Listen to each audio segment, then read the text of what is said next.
Fit-tmiem leġislatura li kienet ikkaratterizzata minn kontroversi kbar marbuta mal-qasam tal-enerġija, il-Gvern nieda dik li qed isejjaħ bħala l-politika tiegħu f'dan il-qasam.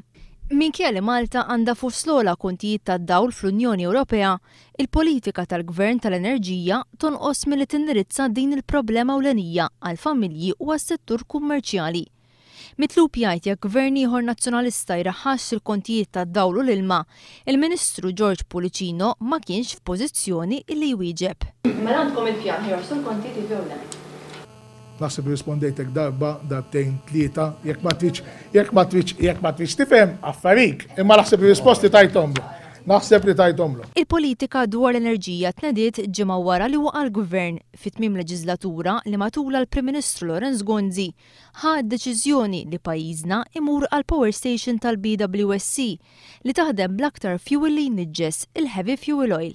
George Pulicino iżda iġġustifika l-fatt li l-politika tal-enerġija qed titnieda biss issa. Kien hemm proċess li ma' proċess aħna għamilnieh u għamilnieh skont it-termini tal-liġi, bid-differenza li aħna irfajna r-responsabilitajiet tagħna u ħaddieħor baqa' jiċċassa lejn ir-responsabilitajiet illi kellu qudiemu. One News ġibet l-attenzjoni tal-Ministru Pulicino li wediet ewlenin li għamel il-Partit Nazzjonalista qabel l-aħħar elezzjoni ġenerali fil-qasam tal-enerġija baqgħu ma twettqux, fosthom dik li pajjiżna jkollu wind farm fis-Sikka l-Bajda. Pulicino ġustifika dan ukoll u qal li għad irid isir studju dwar asfur li jgħix fiż-żona.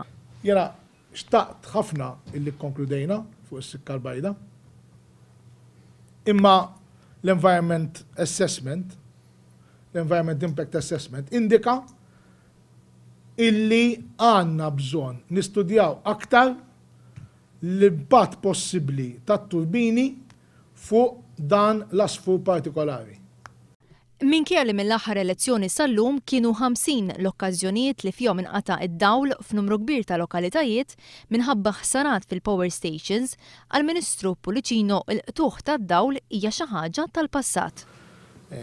Illum m'għandniex id-diffikultajiet ta' snin tal-passat fejn ikollok diversi ġranet bla dawl. George Pulicino qal li x-xogħol fuq l-interconnector waqa' lura tort tal-Gvern Taljan. U meta dan jibda jintuża flimkien mal-power station ta' Dallimara se tintefa' l-power station tal-Marsa. Fil-konferenza stampa intqal li l-ħsieb huwa li jitwaqqaf kumitat biex il-miżuri ta' din il-politika jiġu implementati.